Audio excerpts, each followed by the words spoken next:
So, fortunately for me, not too paranoid about this, but generally speaking, the government's got us where they want us now. I mean, like, if they're in the Ukraine killing people, like, think how much they actually care about killing you.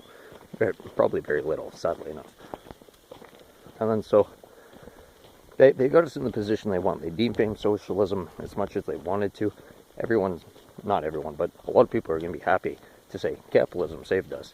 And they're not going to call what they did capitalism, which it was. They're going to call it socialism, because that's what they engineered us to do.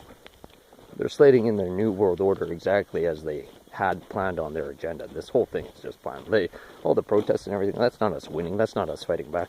The only names we know is the names they gave us in the controlled media.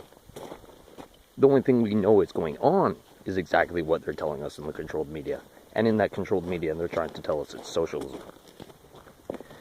It'd be nice to think that a lot of them heard what we're saying and they sympathize with us and they respect us, and to a certain extent they agree with the things that we're saying, because not everything we're saying is arguable.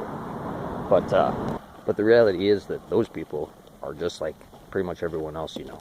So you get into a group and you're not going to find people that are thinking very much. You're not going to find people that are very agreeable. You're going to find people that just have their own ideas, and that's all they're focused on. And that's how they're acting too. That's what's happening in our government. Through capitalism, they perpetuate the wealth and the power from generation to generation. And they're taking that power from you, and they're consolidating gross amounts of power. So we got like a major issue with that. And that's the direction we're going in.